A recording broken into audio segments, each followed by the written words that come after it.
Hello, नमस्कार, सत श्री अकाल, आदाब मेरे प्यारे दोस्तों। आप सभी को स्वागत है आपका अपना प्यारा सा चैनल पीके पॉन फिजिक्स ओरिजिन पे। दोस्तों, आज मैं एनुअल एग्जामिनेशन 2023 का क्वेश्चन बैंक सोल्व करने वाला हूँ, है ना। ये क्वेश्चन बैंक बड़ा इंपॉर्टेंट था। देखो, अगर हम 2024 में एग्जाम देने वाले हैं, ठीक है, तो हमको देखना पड़ेगा कि भाई 2023 में क्या क्या एग्जाम में पूछा था, वहाँ का पैटर्न क्या था, है ना, वहाँ का पैटर्न कैसा था। अगर उस पैटर्न को हम पकड़ लेते हैं तो आगे वाला एग्जाम ना देने में बहुत ज़्यादा हेल्प मिलता है। तो मेरा आप सभी से गुजारिश है कि आप ना क्वेश्चन बैंक को बनाइए, जितना ज़्यादा से ज़्यादा बनाइए, 2 बार बनाइए, 3 बार बनाइए, है ना। अब देख लो, हमारा जो सोल्यूशन है ना औरों से डिफरेंट क्यों होगा, तो मेरे सोल्यूशन को क्यों देखोगे भाई। यहाँ तो लाखों सोल्यूशन पड़े हुए हैं, मेरा सोल्यूशन क्यों देखोगे भाई। देखो, मेरा जो सोल्यूशन होगा ना बिल्कुल प्रैक्टिकल वे में होगा, सबको सॉल्व करेंगे। कोई क्वेश्चंस को जैसे जैसे नहीं करना है भाई। और तुम अगर एक क्वेश्चन बनाओगे ना तो तुम 3 क्वेश्चन को सीखोगे। एक क्वेश्चन पे हम लोग 2 से 3 क्वेश्चन, 4 क्वेश्चन सिखाएंगे, है कि नहीं। मतलब अगर तुमको मैंने 70 क्वेश्चन बनवाया तो समझ लो कि हमने 200 क्वेश्चन बना लिया, है कि नहीं। तो भाई हम शुरू करते हैं। आप पहला क्वेश्चन देख लो। हमारा पहला क्वेश्चन क्या है भाई, 2023 एनुअल एग्जामिनेशन का पहला क्वेश्चन क्या कहता है ना। आज मैं पहला क्वेश्चन का डिस्कशन करूंगा, देख लो सबसे पहले, उसके बाद मैं आगे बढ़ूंगा, है कि नहीं। देख लो, यहाँ पर पहला क्वेश्चन कर रहा है बाबू। देखो ये सुनो, ये 35 क्वेश्चन का एग्जाम होता है जिसमें 70 में 35 आता है, ठीक है। तो इसमें पहला क्वेश्चन क्या कर रहा था ना कि प्रवैधुतांक का ऐसा ही मात्रक क्या होता है, ऐसा यूनिट ऑफ परमिटिविटी, है ना। परमिटिविटी का यूनिट पूछ रहा है। देखो, आपको पता है भाई कि परमिटिविटी जो है ना, देख लो, परमिटिविटी में हम लोग बहुत सारा चीज पढ़ते हैं। जैसे एक होता है रिलेटिव परमिटिविटी, है ना, सापेक्षिक प्रवैधुता। तो बाबू, रिलेटिव परमिटिविटी का कोई मात्रक नहीं होता है, कोई भी मान नहीं होता है कि नहीं। लेकिन अगर खाली परमिटिविटी है तो परमिटिविटी में आपको पता है कि एयर का परमिटिविटी भी हो सकता है कि नहीं। ये मीडियम का परमिटिविटी हो सकता है, ठीक है। तो अगर बात खाली परमिटिविटी का हो रहा है तो परमिटिविटी के लिए यूनिट जो है ना coulomb square by newton metre square होता है, ठीक है, क्लियर। और आप चाहिएगा तो इसके डायमेंशनल फार्मूला को भी निकाल सकते हैं, है कि नहीं। कूलम्ब का डायमेंशन 80 होता है, न्यूटन का mlt-2 और मीटर का आपका होता है क्या, sorry, coulomb square by newton metre square, है ना। ये हमारा आंसर होता है भाई परमिटिविटी का। और यहाँ से हमारा आंसर कौन हो जाएगा, देख लो, coulomb square by newton metre square, ये हमारा आंसर डी हो जाएगा, है ना। तो पहला का आंसर हो जाएगा coulomb square by newton metre square. देख लो, इसी को जब सोल्व करेंगे ना बाबू तो हो जाएगा कूलम्ब स्क्वायर न्यूटन इनवर्स और मीटर के पावर -2, है ना। ये बिल्कुल आंसर मैच कर रहा है डी से, तो D is the correct answer. हमारा डी आंसर हो गया, है कि नहीं। अब देख लो दूसरा क्वेश्चन क्या कर रहा है, सुनो। अब दूसरा क्वेश्चन में कर रहा है बाबू भाई, दूसरा क्वेश्चन में क्या कर रहा है ना, सुनोगे। दूसरा क्वेश्चन में कह रहा है कि आवेशित संधारित्र पर कुल आवेश होता है the net charge on A charge capacitor. अगर कोई चार्ज कैपेसिटर है, ठीक है, देख लो कैपेसिटर कैसे बनता है। देख लो, ये हमारा कैपेसिटर है, ठीक है, ये कैपेसिटर है बाबू। और आपको पता है कि कैपेसिटर का दोनों प्लेट जो है ना सेम होता है, दोनों प्लेट का एरिया सेम होता है, ठीक है। तो अगर चार्ज को यहाँ पर देते हैं तो पहला पे होता है प्लस चार्ज, दूसरा पे होता है माइनस चार्ज, है कि नहीं। अब क्वेश्चन में क्या कर रहा है, सुन लो कि नेट चार्ज कितना होगा। यहाँ पर नेट चार्ज पूछ रहा है कि नहीं। तो भाई अगर नेट चार्ज यहाँ पे निकालोगे ना तो क्यू नेट बराबर कितना हो जाएगा, प्लस क्यू और प्लस माइनस क्यू, है कि नहीं। तो प्लस क्यू और माइनस क्यू को जोड़ोगे तो कितना आंसर आ गया, 0 आ गया, है ना भाई। तो बताओ यहाँ पर संधारित्र पर कुल आवेश यानी नेट चार्ज, तो कितना आंसर आ गया, हमारा आंसर ए आ गया, नेट चार्ज 0 हो गया, है कि नहीं। तो ये हमारा सेकंड क्वेश्चन का आंसर हो गया। अब थर्ड क्वेश्चन में क्या कर रहा है, सुन लो देखो देखो, जो भी क्वेश्चन तुम बनाओगे ना तो बिल्कुल कंसेप्ट के साथ बनाओगे, ठीक है। और जब तक कंसेप्ट नहीं रहेगा तब तक तुम क्वेश्चन को सीख नहीं पाओगे, रट जाओगे, है कि नहीं। और भाई जब तुम रट रहे हो ना वहीं से तुम्हारा बर्बादी शुरू है, ठीक है। बर्बादी जो है ना रटने पर ही शुरू होता है। बच्चे का ना मानसिक विकास ही नहीं हो पाता है, जो आपका मेंटल जो ग्रोथ है ना रुक जाता है, ठीक है। तो भाई आप ऐसा कुछ मत करो कि आपका मेंटल ग्रोथ ही रुक जाए, मानसिक विकास ही रुक जाए, है कि नहीं। जैसे एक्सरसाइज करने से बॉडी का विकास होता है बाबू, उसी तरह से पढ़ने से, बनाने से, न्यूमेरिकल सोल्व करने से हमारा मेंटल ग्रोथ होता है, मानसिक विकास होता है। और सुनो, जब एक बार तुम मानसिक विकास कर लिया, जब एक बार मेंटल ग्रोथ हो गया तो तुमको आगे बढ़ने से कोई नहीं रोक सकता है कि नहीं। तो भाई अपने मेंटल ग्रोथ कीजिए। मेंटल ग्रोथ का मतलब क्या होता है कि भाई जितना ज्यादा प्रैक्टिस करो, जितना ज्यादा क्वेश्चन बनाओ, कैलकुलेशन फास्ट करो, है कि नहीं। तो अगर तुम्हारा ये सब क्लियर हो गया तो बाकी चीज तो अपने आप हो जाएगा, है कि नहीं। देख लो अब क्या कहता है कि चालक के अंदर इलेक्ट्रॉन की गति होती है। सुन लो, the motion of electron inside the conductor. भाई जब चालक के अंदर का बात होता है ना, देख लो ये हमारा चालक है और इसके अंदर इलेक्ट्रॉन का गति कैसा होता है। ठीक है, देख लो ये चालक को जैसे ही हम लोग बैटरी से कनेक्ट करते हैं ना बाबू, तो बैटरी से कनेक्ट करने पे देख लो ये जो इलेक्ट्रॉन इसके अंदर होते हैं ना, चालक के अंदर इलेक्ट्रॉन होता है, सबको पता है कि नहीं। तो इसके अंदर जो इलेक्ट्रॉन है ना वो मूव करने लगते हैं, है ना। एक्चुअली में होता क्या है कि ये जो है प्लस हो जाता है, ये जो है माइनस हो जाता है कि नहीं। आपको मैं पहले ही बताया था कि जब एक क्वेश्चन बनाओगे ना तो यहाँ पे 3-4 क्वेश्चन सीखोगे, है ना। मैं तुमको खाली आंसर नहीं बता रहा हूँ, मैं सबका डिटेल एक्सप्लेनेशन कर रहा हूँ, है कि नहीं। कैसे आंसर आया, वहां से और भी क्वेश्चन क्या आ सकता है, और भी कैसे हम बना सकते हैं, है कि नहीं। ये सारी चीजों पर मैं बात करने वाला हूँ। जब एक सेट सीखोगे ना तो उस आधार पर बहुत सारे क्वेश्चन को हम सीख जाएंगे, उसके बहुत सारे थ्योरेटिकल पोर्शन को हम सीख जाएंगे, है कि नहीं। ध्यान दो, अब देख लो, तो जैसे हम बैटरी से जोड़ेंगे बाबू, तो ये जो चालक का जो सिरा है ना, एक हो जाएगा पॉजिटिव, एक हो जाएगा नेगेटिव, और यहाँ पर विद्युत क्षेत्र उत्पन्न हो जाएगा। देख लो यहाँ पर विद्युत क्षेत्र का जो दिशा होगा ना वो प्लस से माइनस होगा, उच्च विभव से निम्न विभव की ओर। ये उच्च विभव है, ये निम्न विभव है कि नहीं। यानी हमारा जो इलेक्ट्रिक फील्ड है वो हाई पोटेंशियल से लो पोटेंशियल चला जाएगा, है कि नहीं।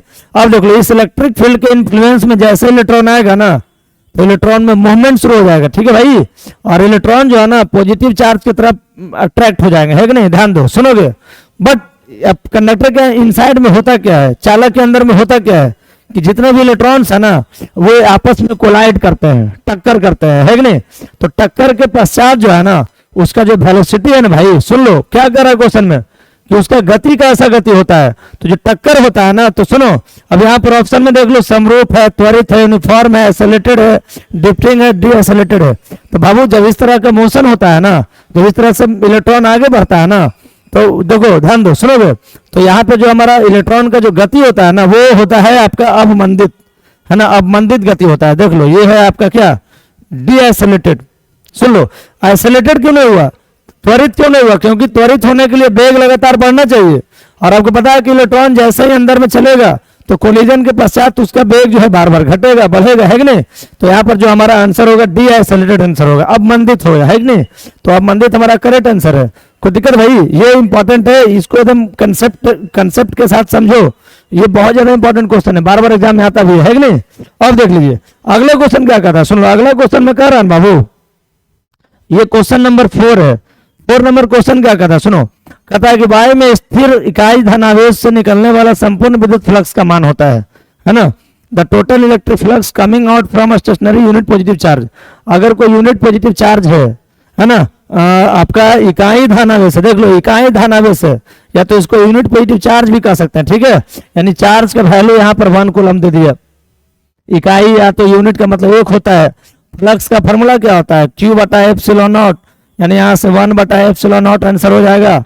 तो देख लो ये एप्सिलॉन नॉट के पावर -1 हो गया, है कि नहीं। हमारा रियल आंसर कौन हो गया, बी हो गया, है ना। तो ये हमारा रियल आंसर हो गया। देख लो अगर पूछता है कि फ्लक्स कितना होता है, अगर Q चार्ज दिया रहता था Q बटा एप्सिलॉन हो जाता है। यहाँ पर चूंकि चार्ज का वैल्यू 1 है तो 1 बटा एप्सिलॉन हो गया, है कि नहीं। चलो आगे 5 नंबर क्वेश्चन में आते हैं बाबू। 5 नंबर क्या कहता है, देख लो कुछ क्वेश्चन जो थ्योरेटिकल रहेगा ना तो उसका सोल्यूशन तुरंत हो जाएगा। कहता है प्रति इकाई आवेश पर लगने वाले बल को क्या कहते हैं, the force acting on per unit charge, है ना। पर यूनिट चार्ज के चलते जो फोर्स होता है, इकाई धनावेश के चलते जो फोर्स होता है उसको हम कहते हैं क्या है, तो विद्युत क्षेत्र यानी इलेक्ट्रिक फील्ड कहा जाता है, ठीक है। ये बिल्कुल थ्योरेटिकल क्वेश्चन है बाबू, इसको आप समझिए। क्वेश्चन नंबर 6 क्या करा भाई, सुन लो 6 नंबर क्वेश्चन क्या कहता है। 6 नंबर क्वेश्चन को आप समझिए, है ना। 6 नंबर क्वेश्चन क्या करा है ना कि आवेश का परिणामीकरण दर्शाता है, ठीक है। Quantization of charge indicates that, charge का क्वांटाइजेशन, चार्ज का परिणामीकरण क्या शो करता है, क्या दर्शाता है। तो बाबू देखो चार्ज का क्वांटाइजेशन क्या होता है, चार्ज का परिणामीकरण क्या होता है। सुन लो, चार्ज जो है ना भाई अपने इलेक्ट्रॉनिक चार्ज का इंटीग्रल मल्टीपल होता है, पूर्णांक गुणज होता है कि नहीं। जो चार्ज जो होता है ना इलेक्ट्रॉन के चार्ज का, देखो इलेक्ट्रॉन जो है ना सबसे छोटा चार्ज है, इसको मिनिमम चार्ज भी कहा जाता है ना। तुमसे कोई पूछेगा कि बताओ सबसे छोटा चार्ज कौन है, तो 1 इलेक्ट्रॉन है सबसे छोटा। मिनिमम चार्ज यानी न्यूनतम आवेश वही है। तो आपका जो चार्ज होता है ना किसी बॉडी पर, अपने मिनिमम चार्ज का इंटीग्रल मल्टीपल होता है। देख लो ये इंटीजर में होना चाहिए, ठीक है। ये जो n का वैल्यू है ना ये इंटीजर में होना चाहिए भाई, ये पूर्णांक में होना चाहिए, ठीक है। जब तक ये पूर्णांक में नहीं रहेगा तो गलत हो जाएगा, ठीक है। अब देख लो ऑप्शन क्या कहता है, सुन लो, तो ऑप्शन यहाँ पर कह रहा ना कि आवेश जो एक इलेक्ट्रॉन आवेश पर आवेश का अंश है, संभव नहीं है। देख लो, इसको इंग्लिश में थोड़ा समझते हैं क्या कर रहा है, ठीक है, ध्यान दो। कर रहा है कि there exist minimum permissible charge on a particle, है ना।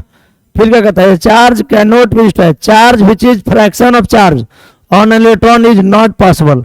देख लो, इलेक्ट्रॉन पे जो कोई फ्रैक्शनल चार्ज है ना, यानी इसका मतलब क्या हो भाई, सुन लो, देखो इसको हिंदी में समझते हैं कि यानी कोई इलेक्ट्रॉन है ना, उस पर कोई चार्ज फ्रैक्शन के रूप में है, भिन्न के रूप में है। फ्रैक्शन मैंने क्या, भिन्न, तो वो संभव नहीं है, वो पॉसिबल नहीं है, ठीक है।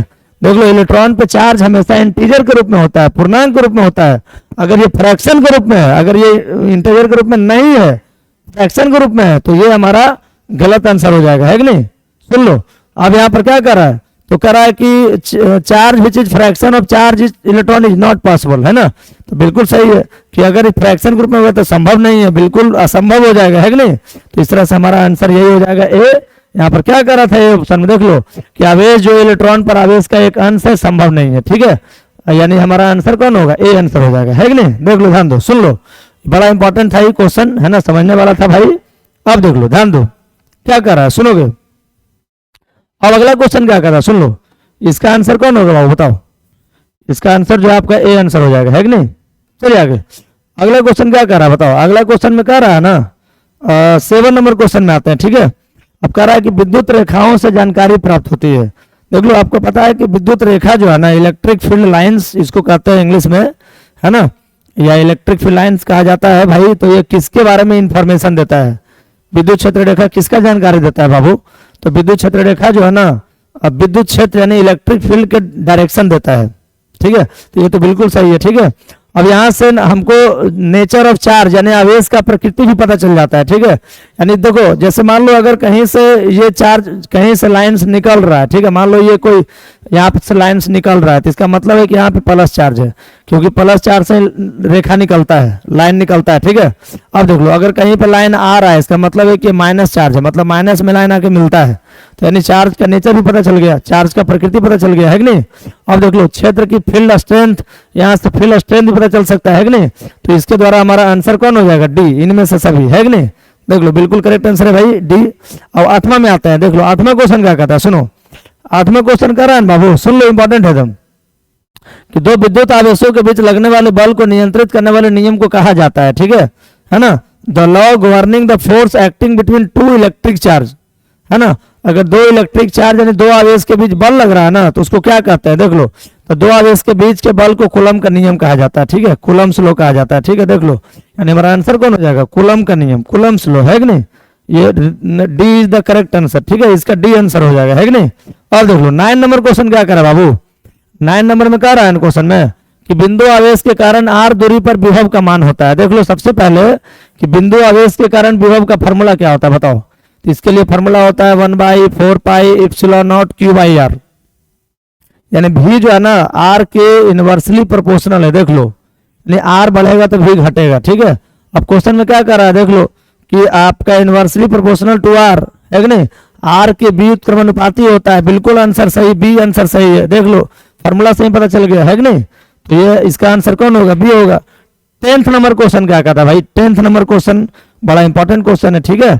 देखो 10th नंबर क्वेश्चन को ना हम लोग डीपली एक्सप्लेन किए थे, ठीक है। अगर तुम मेरा वीडियो देखते हो, ठीक है, तो तुमको करना क्या है ना कि तुमको प्लेलिस्ट में जाना है, ठीक है भाई। और प्लेलिस्ट में जाकर मिसलेनियस क्वेश्चन बैंक सॉल्यूशन होगा, ठीक है। आप मिसलेनियस क्वेश्चन बैंक के सॉल्यूशन में जाइए और मिसलेनियस क्वेश्चन बैंक के सॉल्यूशन को देखोगे ना, तो इसका पूरा एक्सप्लेनेशन किया हुआ है, ठीक है। और एक्सप्लेनेशन ऐसा है कि तुमको एक एक चीज समझ में आ जाएगा, है ना भाई। तो जाकर वहां से देख लो, वैसे इसका आंसर हो जाएगा आपका VD प्रोपोर्शनल E आंसर होगा, है कि नहीं। देख लो, क्वेश्चन कर रहा था किसी चालक के संवहन वेग VD और E यानी ड्रिफ्ट वेलोसिटी और अप्लाइड इलेक्ट्रिक फील्ड के बीच रिलेशन निकालना था। VD क्या है, अनुगमन वेग है, ड्रिफ्ट वेलोसिटी है, और E क्या है, विद्युत क्षेत्र है। ये विद्युत क्षेत्र का मतलब क्या है, इलेक्ट्रिक फील्ड है। तो दोनों के बीच रिलेशन कौन हो जाएगा, यही आंसर होगा, ए आंसर हो जाएगा, है कि नहीं। अब देख लीजिए 11 में क्या कहता है भाई, सुन लो। 11 में क्या कर रहा है ना, देखो 11 भी क्वेश्चन वाला तगड़ा क्वेश्चन है कि नहीं, ये सोल्यूशन वाला क्वेश्चन है। सुन लो, 11 क्वेश्चन को भी अगर बनाना है तो प्लेलिस्ट में जाइए और मेरा वीडियो को देखिए आप, मिसलेनियस क्वेश्चन बैंक सोल्यूशन, है कि नहीं। उसमें मैंने बहुत सारा क्वेश्चन को सोल्व किया, जो भी हार्ड क्वेश्चन है ना, जो क्वेश्चन में का तुमसे नहीं बनता है, जो हार्ड है, जिसका एक्सप्लेनेशन का जरूरत है, मैंने वहां पर सोल्यूशन कर दिया है।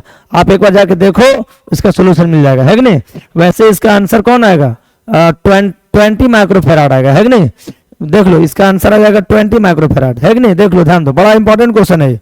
12 में आते हैं। 12 क्या कहता है भाई, कि कहता है विभव मापी से मुख्यतः क्या मापा जाता है। ठीक है भाई, विभव मापी से हम लोग मुख्यतः क्या मापते हैं, मेनली क्या मापा जाता है इससे। देखो, विभव मापी के द्वारा हम लोग करंट भी मेजर कर सकते हैं, दो सेल के विद्युत वाहक बल का तुलना भी कर सकते हैं, है कि नहीं।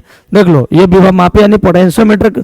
आपको पता है कि पोटेंशियोमीटर एक वर्सेटाइल डिवाइस है, इसके द्वारा बहुत सारा काम किया जा सकता है। लेकिन जब मुख्यतः का बात आ गया भाई, मेनली का बात आ गया, ठीक है, जैसे मान लो ना कि हम टीचर है भाई, तो मेनली हमारा पेशा क्या है, मेनली हमारा पेशा तो पढ़ाना है, बाकी काम भी कर सकते हैं, हम लोग क्रिकेट भी खेल लेते हैं, हम लोग बैडमिंटन भी खेल लेते हैं, लेकिन मेनली काम क्या है, मेनली जो हमारा काम है ना, वो प्रोफेशन क्या है मेरा, तो वो टीचिंग है, पढ़ाना है कि नहीं। तो मेनली पर बात कर हो रहा है, तो जैसे यहाँ पर पोटेंशियोमीटर के द्वारा मेनली काम पूछ रहा है, तो मेनली में कौन हो जाएगा, पोटेंशियल डिफरेंस हो जाएगा। हमारा आंसर कौन है, विभवांतर, है कि नहीं। अब देख लो, अब क्वेश्चन में क्या करा, 13 क्वेश्चन क्या होगा, देख लो 13 क्वेश्चन में क्या करा भाई, 13 क्वेश्चन में कह रहा है ना कि अगर दो आवेशों के बीच की दूरी बढ़ाई जाती है तो उसकी विद्युत स्थितिज ऊर्जा क्या होता है। देख लो, ध्यान दो इधर, सुनो। If the distance between two charge is increased then electrostatic potential energy of charge. अगर दो चार्ज यानी दो आवेश के बीच डिस्टेंस को बढ़ाते हैं, दूरी को बढ़ाते हैं, तो उसका एनर्जी यानी इलेक्ट्रिक पोटेंशियल एनर्जी यानी विद्युत स्थिति ऊर्जा पर क्या प्रभाव पड़ेगा। तो भाई देख लो, ध्यान दो, आपको पता है कि दो चार्ज अगर कहीं पर दिया हुआ है Q1 Q2, है कि नहीं, और दोनों के बीच का डिस्टेंस R है, तो यहाँ पर अगर एनर्जी का फॉर्मूला निकालोगे ना, तो 1/4 pi epsilon not Q1 into Q2/R आता है। ठीक है, ये फॉर्मूला तुमको एकदम रट जाना है, ठीक है, बहुत इंपॉर्टेंट फॉर्मूला है भाई एनर्जी के लिए। सुन लो, अब कह रहा है कि दो आवेशों का बात हो रहा है, दो चार्ज का बात। अगर कहता है दो प्लस चार्ज है, दो पॉजिटिव चार्ज है भाई, सुन लो, तब तो आंसर हो। देखो, अब चूंकि यहाँ पे दूरी को बढ़ाने से एनर्जी घटता है, अगर जैसे हम दूरी को बढ़ाएंगे ना, यहाँ पर क्या कर रहा है कि बीच की दूरी यानी डिस्टेंस, दो चार्ज के बीच का डिस्टेंस को इंक्रीज कर रहे हैं, बढ़ा रहे हैं, तो वहां पर दूरी बढ़ाने से यू का मान घटेगा, है कि नहीं। अब लेकिन देखो क्वेश्चन में, अब देखो ये कब होगा, जब दोनों प्लस चार्ज रहेगा, ठीक है। अब देखो, अगर माइनस चार्ज रहेगा तो एक प्लस और एक माइनस, तो यहाँ पर आंसर में डिफरेंट हो जाएगा, है कि नहीं, आंसर अलग हो जाएगा। सुन लो भाई, यहाँ पर तो ऐसा कुछ कह नहीं रहा है कि दो चार्ज कैसा चार्ज है, केवल दो आवेश का बात कर रहा है, ठीक है। अगर दो प्लस प्लस रहेगा तो आपका दूरी क्या होगा, घटेगा, आर बढ़ाने से यू घट जाएगा, स्थितिज ऊर्जा घट जाएगा, है कि नहीं। कोई दिक्कत भाई, ध्यान दो, सुनोगे, सुनो इधर देख लो, अगर माइनस चार्ज रहेगा इसका आंसर हो जाएगा अलग, यानी इसका मेन आंसर हो जाएगा सी। देख लो, घट भी सकती है या बढ़ भी सकती है, क्योंकि दो चार्ज का बात हो रहा है भाई, तो दो चार्ज प्लस भी हो सकता है, माइनस भी हो सकता है कि नहीं। तो ये आपका करेक्ट आंसर हो गया। अब देखिएगा 14 में आता है। 14 क्वेश्चन क्या कहता है भाई, सुन लो, 14 क्वेश्चन बड़ा तगड़ा क्वेश्चन है, बनाने वाला क्वेश्चन। देखो, इसको हम सोल्व करते हैं। देख लो, जैसे मान लो ना कि हमारे पास एक, देखो, दो रेजिस्टेंस दिया हुआ है इस तरह से, है ना, एक का वैल्यू R है, दूसरा का वैल्यू 2R है, और इसको ना इस तरह से जोड़ दिया गया, ठीक है। इसको हम देख लो एक बैटरी से जोड़ देते हैं, ठीक है, इस तरह से हम जोड़ दिए, समझिएगा, ध्यान दीजिएगा। अब बैटरी का वोल्टेज हम V मान ली है कि नहीं, V वोल्ट का ये बैटरी है। इसका सुनो, करंट तो सबसे सेम ही पास होगा, जो करंट यहाँ पे होगा वही करंट यहाँ भी जाएगा, है कि नहीं। इसका वोल्टेज V1, इसका वोल्टेज V2 हो जाएगा, वोल्टेज तो इसका अलग हो जाएगा। आपको पता है कि सीरीज कॉम्बिनेशन में, श्रेणी क्रम समूहन में करंट सेम होता है ना। अगर किसी सर्किट से करंट पास कर रहा है श्रेणी क्रम में, तो वो करंट सबका सेम हो जाएगा, है कि नहीं। और समांतर में करंट अलग हो जाता है कि नहीं, समांतर में विभव सेम हो जाता है, यानी पैरेलल कॉम्बिनेशन में पोटेंशियल सेम और सीरीज कॉम्बिनेशन में करंट सेम, है कि नहीं। ये सब तुम लोग पढ़ा भी होगा, है कि नहीं। अब देख लो, तो भाई H हम निकालना है। देख लो, उष्मीय ऊर्जा यानी थर्मल एनर्जी डेवलप्ड निकालना है, थर्मल एनर्जी डेवलप्ड। दो रेजिस्टेंस, दो प्रतिरोध श्रेणी क्रम में जुड़ा हुआ है, सीरीज में जुड़ा हुआ है कि नहीं। अब देख लो, H के लिए फॉर्मूला होता है क्या, I²RT।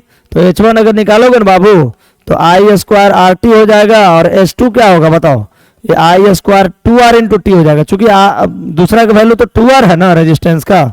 अब देख लो, इसलिए भाई हम अगर H1/H2 निकालते हैं, ध्यान दो, तो H1/H2 का जो वैल्यू है ना, देख लो, जब दोनों को डिवाइड करेंगे ना, तो I²RT/I²2RT करेंगे, है कि नहीं। यहाँ से टी से टी कैंसिल, आर से आर कैंसिल, आई स्क्वायर से आई स्क्वायर कैंसिल, आंसर हो जाएगा 1/2। यानी हमारा आंसर कौन है? 1/2 इज द करेक्ट आंसर, है कि नहीं? हमारा आंसर ये आ जाएगा। ओके, देख लो, बहुत ही तगड़ा क्वेश्चन था ये, ठीक है, ऑब्जेक्टिव में पूछा था, बहुत अच्छा क्वेश्चन था, है कि नहीं? तो हमारा रियल आंसर कौन हो जाएगा? ए हो जाएगा, है कि नहीं? चलो आते हैं क्वेश्चन नंबर 15 में। 15 क्वेश्चन क्या कर रहा है भाई, सुन लो। 15 क्वेश्चन में क्या कर रहा है? 15 क्वेश्चन भी बहुत अच्छा क्वेश्चन है कि नहीं? ध्यान दो। क्वेश्चन कर रहा है कि 6 माइक्रोफैराड के 3 संधारित्र उपलब्ध है, उसके द्वारा प्राप्त न्यूनतम एवं अधिकतम धारिता होती है ना? 3 capacitors of capacitance 6 microfarad are available, the minimum and maximum capacitance obtained are, है ना? यहाँ पर मिनिमम और मैक्सिमम कितना कैपेसिटेंस ऑब्टेन्ड होगा, कितना मिलेगा हमको, है कि नहीं? देख लो भाई, सुनो तो, देखो ये आपका जो सुन लो, जो कैपेसिटर होते हैं ना, जो संधारित्र होते हैं ना, तो उसके लिए फार्मूला क्या होता है? देख लो, सीरीज के लिए फार्मूला होता है 1/C1 plus 1/C2 plus 1/C3।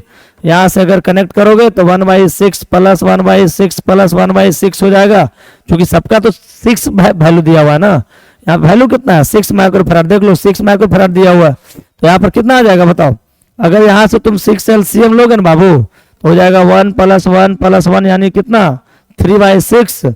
इसलिए RCS का वैल्यू कितना आ गया? 6/3।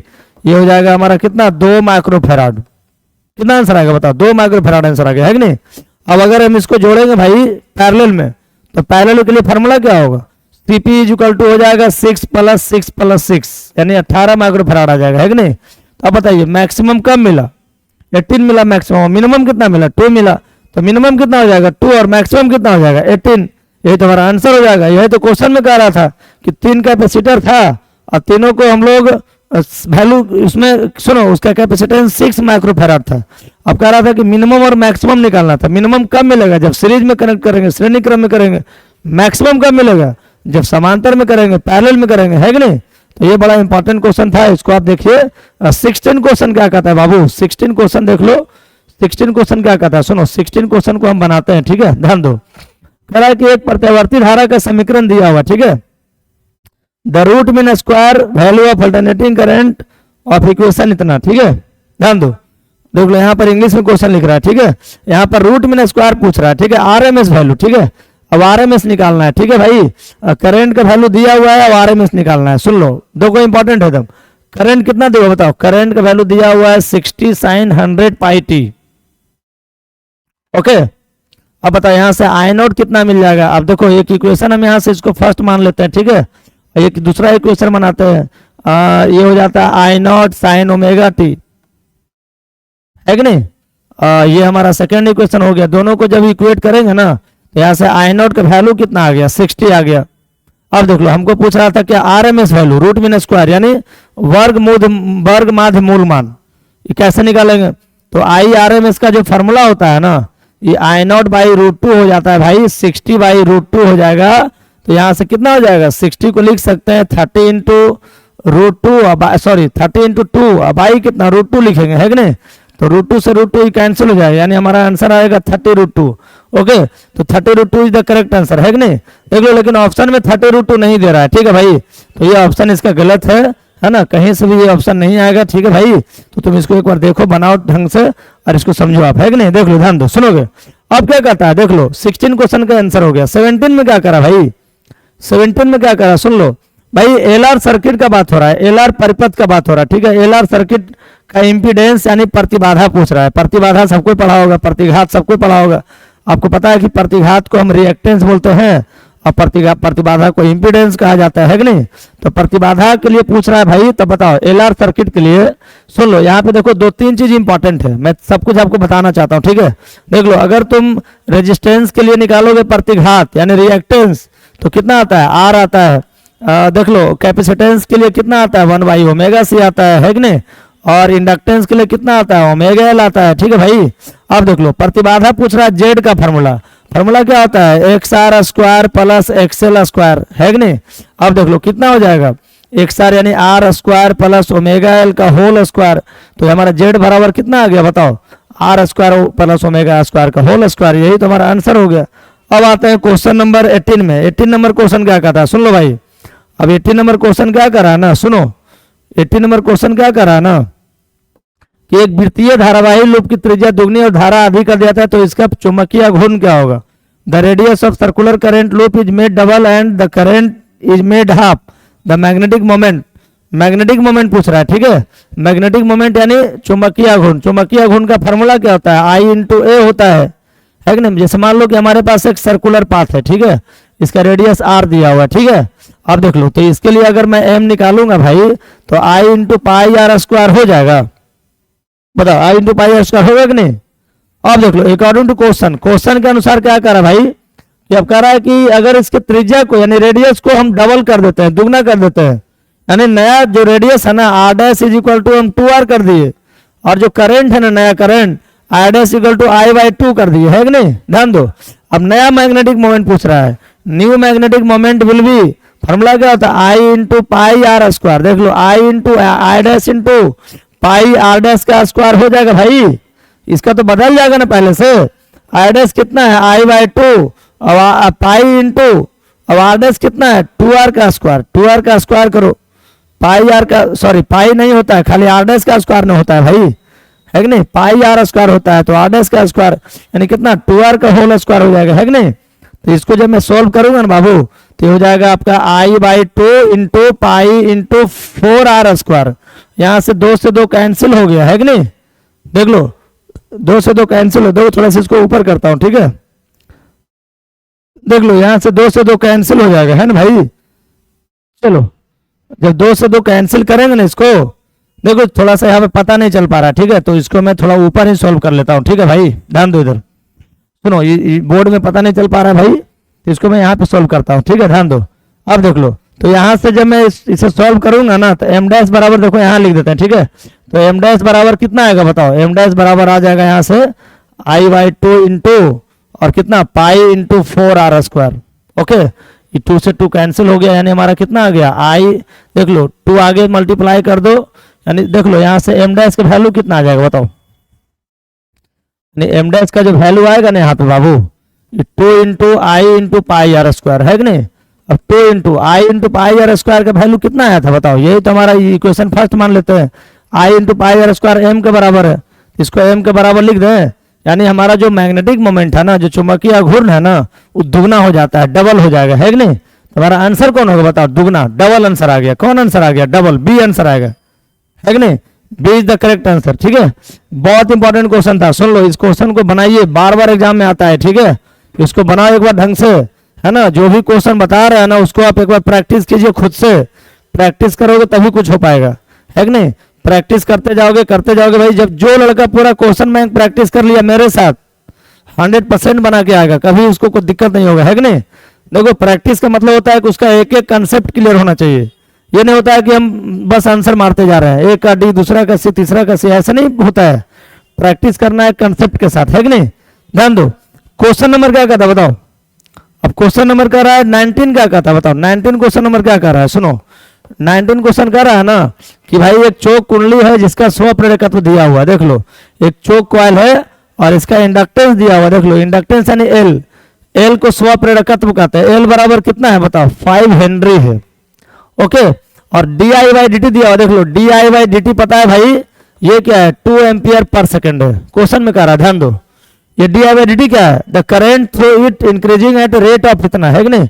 करंट का रेट है भाई, बहती धारा 2 एम्पियर पर सेकंड की दर से बढ़ रही है। सुन लो, तो ये पता हो गया, और हमको ई निकालना है। E is equal to what? आपको ई का फॉर्मूला पता है, ई बराबर minus D phi by D T होता है भाई, सबको पता होगा। विद्युत वाहक बल है, इसको इलेक्ट्रोमोटिव फोर्स भी कहा जाता है कि नहीं? ये हो जाएगा कितना? Minus D by D T, और फाई का फॉर्मूला होता है एल इंटू आई, है कि नहीं? अब यहाँ से minus L into D I by D T हो जाएगा भाई, और एल का वैल्यू तो पता है, बताओ एल का वैल्यू कितना है बताओ? एल का वैल्यू दिया हुआ है 5, तो minus 5 into D I by D T कितना है? 2 है भाई, तो ये -10 आ गया ना, -10 वोल्ट। आंसर कौन है बताओ? सी आंसर है। देख लो, इसका सी आंसर आ गया, सी इज द करेक्ट आंसर, है कि नहीं? 19 का आंसर कौन आएगा? देख लो, 19 का आंसर सी आएगा, सी इज द करेक्ट आंसर, है कि नहीं? देख लो, 19 का आंसर कौन? सी। कैसे बनाई तुम लोग को समझ में आ गया होगा, है कि नहीं? चलो 20 क्वेश्चन में आते हैं, ध्यान दो। 20 क्या कहता है? देख लो, कुछ क्वेश्चन जो बनाने वाला है ना, उसी में टाइम लगता है, बाकी क्वेश्चन जो ऑब्जेक्टिव है, थ्योरेटिकल है, उसमें टाइम नहीं लगेगा, तुरंत बन जाएगा। देख लो, अब क्या कहता है, पृथ्वी का चुंबकीय घूर्णन क्या होता है, magnetic moment of the earth 8 गुना 10 के पावर 22 है, 8 गुना 10 के पावर 22 जूल पर टेस्ला। इसको आपको याद कर लेना, ठीक है। और 21 में क्या कहता है भाई, 21 क्वेश्चन में क्या करा, सुनो, विद्युत चुम्बकीय तरंग में विद्युतीय तरंग तथा चुंबकीय तरंग के बीच का कलांतर कितना होता है, सुन लो। विद्युतीय तरंग और चुंबकीय तरंग के बीच जो कलांतर है ना, जो आपका यानी कलांतर का मतलब क्या है बताओ, कलांतर का मतलब क्या होता है, कलांतर मतलब होता है क्या भाई, फेज डिफरेंस क्या है। अगर इलेक्ट्रिक वेव पता है, मैग्नेटिक वेव पता है, तो इलेक्ट्रोमैग्नेटिक वेव के लिए फेज डिफरेंस पूछ रहा है, ठीक है। विद्युतीय तरंग पता है, चुंबकीय पता है, तो हमको कलांतर निकालना, आंसर कौन हो जाएगा, π/2, है कि नहीं। अब आते हैं 22 में, आते हैं, देख लो 22 क्या कर रहा है, सुनो 22 क्या कहता है बाबू, सुनो एक बार। कहता है गोलीय दर्पण को पानी में डुबा दिया जाता है तो इसका फोकस दूरी क्या होगा, है ना। A spherical mirror emerge in water then its focal length. देख लो भाई, यहाँ पे इंपॉर्टेंट क्या है कि अगर किसी गोलीय दर्पण को हम लोग डुबाएंगे पानी में ना, तो उसका फोकल लेंथ पे कोई इफेक्ट नहीं पड़ेगा। अगर कोई स्फेरिकल मिरर को पानी में डुबाते हैं, वाटर में डुबाते हैं, तो उसके फोकल लेंथ पर कोई प्रभाव नहीं पड़ेगा, है कि नहीं। लेकिन जब लेंस को पानी में डुबाते हैं ना, तो फोकल लेंथ बढ़ जाता है, ये याद रखना है दिमाग में, है ना। जब लेंस को डुबाते हैं पानी में तो फोकल लेंथ बढ़ गया, इंक्रीज कर गया, है कि नहीं। और जब मिरर को डुबाते हैं पानी में तो फोकल लेंथ पे कोई प्रभाव नहीं पड़ा, है कि नहीं। और देख लो जब लेंस को डुबाते हैं पानी में तो उसका जो आपका सुन लो, फोकल लेंथ मैंने फोकस दूरी, है कि नहीं। और जब लेंस को पानी में डुबाते हैं ना भाई, वाटर में जब इमर्ज करते हैं ना, तो उसका जो है पावर, जो है पावर ऑफ लेंस, वो घट जाता है, डिक्रीज कर जाता है कि नहीं। ये सब दिमाग में रखना है आपको। तो इसका आंसर कौन होगा, समान। देख लो, जब किसी मिरर को डुबाएंगे, सर्कल मिरर को इमर्ज करेंगे, पानी में डुबा देंगे, तो इसका क्या रहेगा, रिमेन सेम रहेगा, है कि नहीं। अब देख लो क्वेश्चन नंबर 23 क्या कहता है, सुनो। ये क्या कर रहा है ना कि पूर्ण आंतरिक परावर्तन की स्थिति में परावर्तन गुणांक का मान क्या होगा, the coefficient of reflection of total internal reflection will be. इसका आंसर 1 हो जाएगा, है कि नहीं। परावर्तन गुणांक कितना हो जाएगा, 1 हो जाएगा, ठीक है। अब देख लो 24 में क्या कहता है, देखो ये सब सब्जेक्टिव क्वेश्चन है, ऑब्जेक्टिव सब बनाने वाला क्वेश्चन है कि नहीं। तुरंत बन जाएगा, है कि नहीं, ध्यान दो, सुनोगे। अब कहता है कि पार्थिव दूरदर्शी द्वारा बना अंतिम प्रतिबिंब। देख लो, पार्थिव को बोलते हैं टेरेस्ट्रियल टेलीस्कोप। टेरेस्ट्रियल टेलीस्कोप कैसा प्रतिबिंब बनाता है, तो टेरेस्ट्रियल टेलीस्कोप जो है ना बाबू, ये बनाता है काल्पनिक और वस्तु की अपेक्षा उल्टा, ठीक है। देख लो इसका आंसर कौन हो जाएगा, final image formed by terrestrial telescope. कौन आंसर हो जाएगा, इसका हो जाएगा virtual and inverted compare to object. Virtual and inverted, है कि नहीं, वर्चुअल एंड क्या इन्वर्टेड हो जाएगा, है कि नहीं। देख लो अब क्या कहता है, क्वेश्चन नंबर में आते हैं भाई 25 में। क्या कहता है 25, ध्यान दो, 25 नंबर क्वेश्चन कह रहा है ना, किसी एलसीआर सर्किट में अनुनाद की स्थिति में आरोपित वोल्टेज तथा धारा के बीच कलांतर होता है। For resonance condition in any LCR circuit the phase difference between applied voltage and current, है कि नहीं। तो अप्लाइड वोल्टेज और करंट के बीच जो हमारा रिलेशन होता है ना, सुन लो, इसके लिए हो जाता है आपका कितना, अनुनाद की स्थिति में, सुन लो, अनुनाद के कंडीशन में ना, इसका जो दोनों के बीच कलांतर जो है ना भाई, वो 0 हो जाता है, ठीक है, 0, ठीक है। देख लो जब अनुनाद यानी रेजोनेंस कंडीशन होगा, तो रेजोनेंस कंडीशन में कोई कलांतर नहीं होता है, शून्य हो जाता है। ओके, ये सब क्वेश्चन को तुमको याद करना पड़ेगा, है कि नहीं। ये सब क्वेश्चन थ्योरेटिकल क्वेश्चन है, ठीक है। देख लो 26 में क्या कहता है, सुनो। अब कहता है कि एक ऊंचाई ट्रांसफार्मर की द्वितीय कुंडली में धारा का मान प्राथमिक कुंडली की तुलना में होता है। In step up transformer the value of current in secondary coil compare to primary coil. Secondary coil यानी द्वितीय कुंडली के रेस्पेक्ट में प्राइमरी कॉइल यानी प्राथमिक कुंडली में जो धारा होता है ना, वो कम होता है, ठीक है। देख लो इसका आंसर कौन होगा बताओ, इसका आंसर हो जाएगा बी। क्या कर रहा है, बी यानी लेस आंसर होगा, ठीक है भाई। क्या कर रहा है कि अगर कोई ऊंचाई ट्रांसफार्मर मतलब स्टेप अप ट्रांसफार्मर है, स्टेप अप ट्रांसफार्मर में ना द्वितीय कुंडली में धारा का मान जो है प्राथमिक कुंडली की तुलना में क्या होगा, तो प्राथमिक के तुलना में ना, यानी सुन लो, यानी आपका जो सुन लो, प्राथमिक को क्या बोलते हैं, प्राइमरी बोलते हैं। प्राइमरी के रेस्पेक्ट में सेकेंडरी में करंट कम होता है, लेस होता है, ठीक है। हमारा आंसर कौन हो जाएगा, बी हो जाएगा, है कि नहीं। चलो 27 में आते हैं। 27 क्या कर रहा है, सुन लो। अब कह रहा है एक्स किरणें क्या है बताओ, एक्स किरणें यानी एक्स रेज क्या होता है भाई, सुन लो। एक्स रेज क्या होता है, सुन लो। आपको पता है कि एक्स किरणें जो है ना, एक्स किरण कब प्रोड्यूस होता है भाई, सुन लो। आपको पता है भाई कि जब, सुनो, जब आवेश जो चार्ज जो है ना एक्सेलरेटेड हो जाता है, त्वरित हो जाता है, तो त्वरित चार्ज जो है ना इलेक्ट्रोमैग्नेटिक वेव प्रोड्यूस करता है। क्या प्रोड्यूस करता है भाई, इलेक्ट्रोमैग्नेटिक वेव। और उसी का एग्जाम्पल कौन है, एक्सरेज, है कि नहीं। तो इसी को हम कहते हैं कि हमारा आंसर कौन हो जाएगा, डी आंसर हो जाएगा, इलेक्ट्रोमैग्नेटिक वेव, है कि नहीं। अब देख लो क्वेश्चन नंबर 28 क्या कहता है, सुनो 28 में क्या करा, सुनो 28 में करा है बाबू। 28 क्वेश्चन बड़ा इंपॉर्टेंट क्वेश्चन है, इसको समझना है, ध्यान दो, बनाने वाला क्वेश्चन है, ठीक है। करा यदि किसी माध्यम में निर्वात के संपूर्ण आंतरिक परिवर्तन के लिए, सुनो निर्वात के संपूर्ण आंतरिक परिवर्तन के लिए अगर आपका क्रांति कोण दिया हुआ, देख लो critical angle for total internal reflection of ray from any medium, तो 30 डिग्री, यानी सुनो क्रिटिकल एंगल 30 डिग्री दिया हुआ, ठीक है। जो इसका क्रिटिकल एंगल है ना बाबू वो 30 डिग्री दिया हुआ, देख लो इसको यहाँ कर देते हैं, ठीक है। ये देखो थीटा सी का वैल्यू कितना है, 30 है, थीटा सी बराबर 30 डिग्री है भाई। तो अब बताओ साइन थीटा सी का फॉर्मूला क्या होता है, 1/μ, तो यहाँ से कितना हो जाएगा बताओ, साइन 30 इज इक्वल टू हो जाएगा कितना 1/μ, यानी यहाँ से साइन 30 1/2 बराबर कितना 1/μ, इसलिए म्यू का वैल्यू कितना आ गया बताओ, म्यू बराबर 2 आ गया, ठीक है। अब कह रहा है कि प्रकाश का वेग क्या होगा, प्रकाश का वेग पूछ रहा है, सुन लो देख लो यहाँ पे लिखते हैं म्यू बराबर कितना आंसर आ गया 2 आ गया। प्रकाश के वेग के लिए फॉर्मूला होता है कितना बताओ, सिंस म्यू बराबर c/v होता है, ओके c/v, म्यू बराबर कितना होता है c/v, ठीक है। अब देख लो तो अब हमको v निकालना था, इसलिए v बराबर कितना हो जाएगा c/μ हो जाएगा, है कि नहीं। c का मान कितना होता है 3 गुना 10 के पावर 8 बटा म्यू का वैल्यू कितना 2 दिया हुआ, देख लो म्यू तो 2 ने आया था, इसका आंसर आ जाएगा 1.5 गुना 10 के पावर 8 मीटर पर सेकंड, ये हमारा करेक्ट आंसर है। बट ऑप्शंस में ऐसा कोई आंसर नहीं दिया हुआ, ठीक है। तो जो ऑप्शन है ना गलत है भाई, ये हमारा सॉल्यूशन हो गया, ठीक है। ये सॉल्यूशन वाला आंसर बिल्कुल सही है और ऑप्शन का आंसर यहाँ पे मैच नहीं कर रहा है, ठीक है। तो 28 के बारे में बात नहीं कर रहे हैं, 28 का आंसर हमारा यही होगा, बाकी देख लो तुम बनाओ उसको, है कि नहीं, ध्यान दो सुनोगे। 29 में क्या करा भाई, 29 में कह रहा है कि निकेल क्या होता है बताओ, निकेल जो है ना कैसा मटेरियल है भाई, निकेल कैसा मटेरियल है, सुन लो। तो आपको पता है कि निकेल जो है ना निकेल जो है फेरोमैग्नेटिक मटेरियल होता है। फेरोमैग्नेटिक में कौन कौन होता है, nickel cobalt iron, iron nickel cobalt, iron nickel cobalt कैसा होता है फेरोमैग्नेटिक होता है कि नहीं। तो ये हमारा क्या हो जाएगा फेरोमैग्नेटिक हो जाएगा, लौ चुंबकीय हो जाएगा, फेरोमैग्नेटिक मतलब क्या लौ चुंबकीय, है कि नहीं। अब देखिएगा क्वेश्चन नंबर 30 क्या कहता है, सुन लो बिल्कुल सब आसान क्वेश्चन है, बिल्कुल लॉलीपॉप क्वेश्चन इसी को कहा जाता है, लॉलीपॉप, है कि नहीं। चुंबकीय याम्योत्तर और भौगोलिक याम्योत्तर के बीच का कोण क्या कहलाता है, सुन लो the angle between magnetic meridian and geographic meridian, सुन लो मैग्नेटिक मेरिडियन और ज्योग्राफिक मेरिडियन के बीच के कोण को हम क्या बोलते हैं, तो उसके बीच के कोण को हम दिक्पात बोलते हैं, ठीक है। इसको डिक्लिनेशन कहा जाता है, ठीक है। आंसर हमारा बी हो जाएगा, है कि नहीं। देख लो मैग्नेटिक मेरिडियन और ज्योग्राफिक मेरिडियन के बीच के एंगल को क्या बोलते हैं, दिक्पात यानी डिक्लिनेशन, ठीक है। एकदम दिमाग में बांध लीजिएगा, है कि नहीं। और देख लो यहीं पर एक होता है एंगल ऑफ डिप, ठीक है। तो भाई एंगल ऑफ डिप अलग कंसेप्ट है कि नहीं, एंगल ऑफ डिप क्या है उसके बारे में बाद में बताएंगे, है कि नहीं, ध्यान दो सुनोगे। अब देख लीजिए क्वेश्चन नंबर 31 क्या कह रहा, सुन लो 31 बिल्कुल बनाने वाला क्वेश्चन है, सब्जेक्टिव क्वेश्चन है, बड़ा इंपॉर्टेंट है, इसको हम एक एक करके समझेंगे उसके बाद हम आगे बढ़ेंगे, है कि नहीं।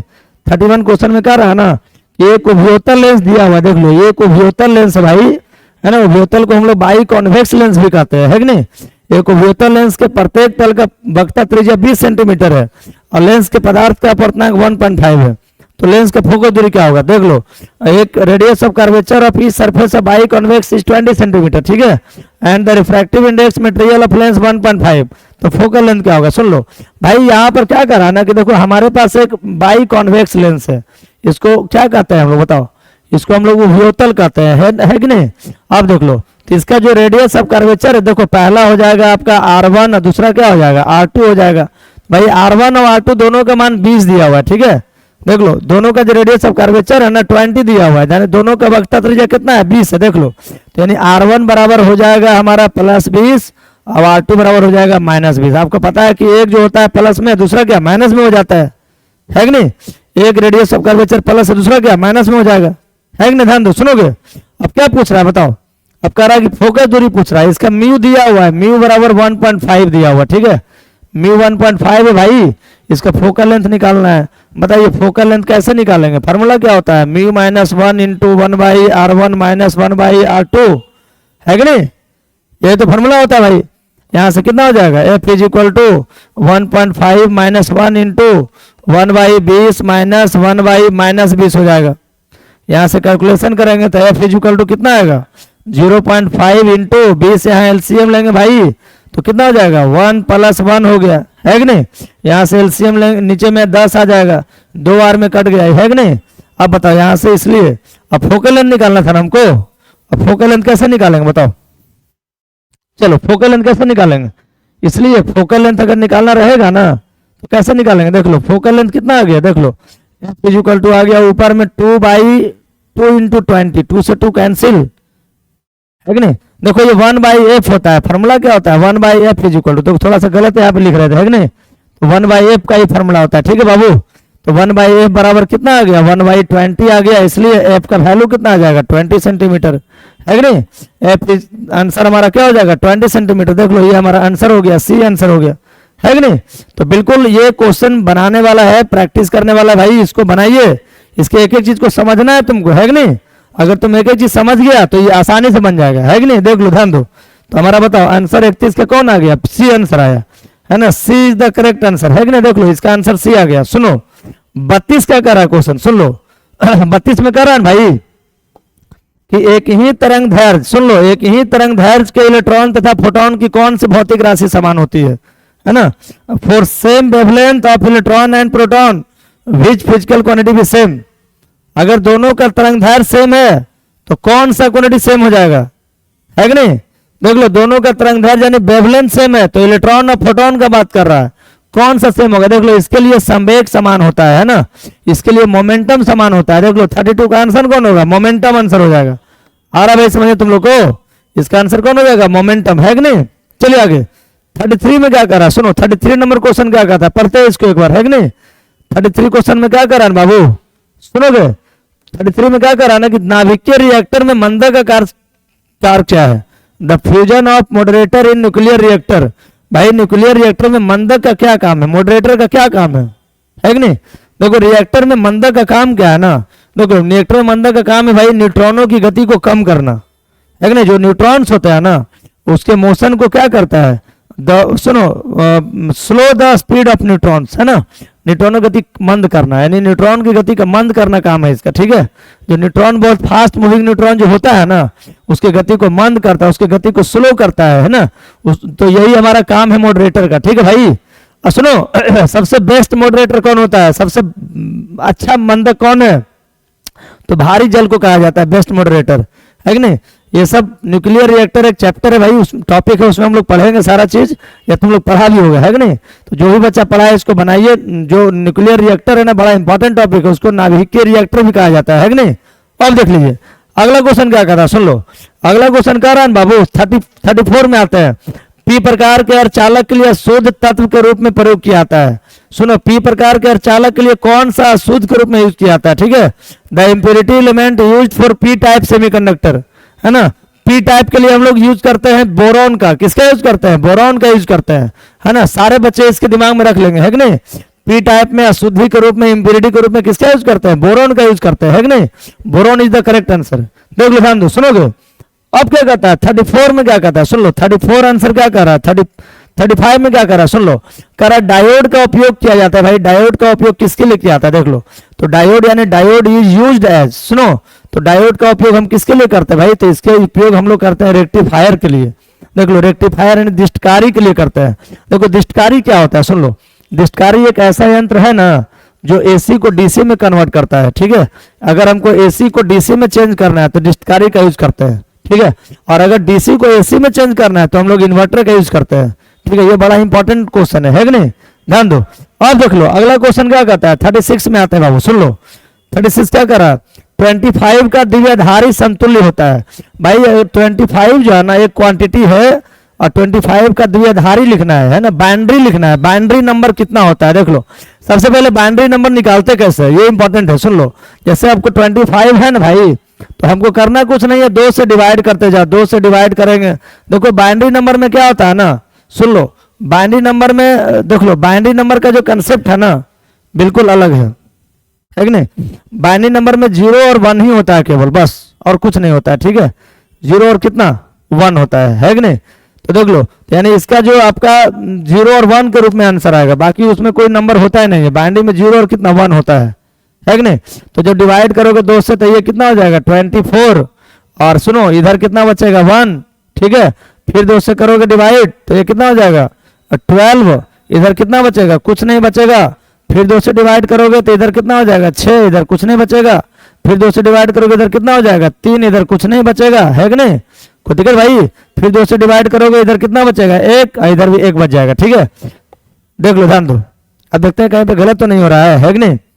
2 से डिवाइड किए 24, सॉरी देखो यहाँ पे गलत हो गया, है कि नहीं। यहाँ पे कितना हो जाएगा 12 हो जाएगा ना भाई। देखो यहाँ पे थोड़ा सा गलत हो गया, है कि नहीं, देख लो। 2 से डिवाइड करके हमको 1 के फॉर्म में और 0 के फॉर्म में ब्रेक करना है। देख लो 2 से डिवाइड करेंगे तो 12 बार में 12 में 2 से गुना करेंगे तो 24 होगा, तो 1 बच जाएगा। फिर 2 से करेंगे तो 6 यहाँ पर होगा, तो यहाँ पर कुछ नहीं बचेगा, है कि नहीं। फिर 2 से करेंगे 3 से करेंगे तो यहाँ पे 3 दूनी 6 कटेगा, है कि नहीं। फिर 2 से करेंगे तो कितना 1 दूनी 2 हो जाएगा, 1 बच जाएगा। तो हमारा रियल आंसर कौन है बताओ, जो रियल आंसर है ना। देख लो 25 को अगर हम चेंज करेंगे ना भाई, इसको चेंज करेंगे ना तो हो जाएगा कितना 11001। कितना आंसर आएगा भाई 11001। देख लो 11001 है ना। ये बाइनरी हो गया, सुनो ये बाइनरी फॉर्मेशन में आंसर आया, बाइनरी फॉर्मेशन में आ गया।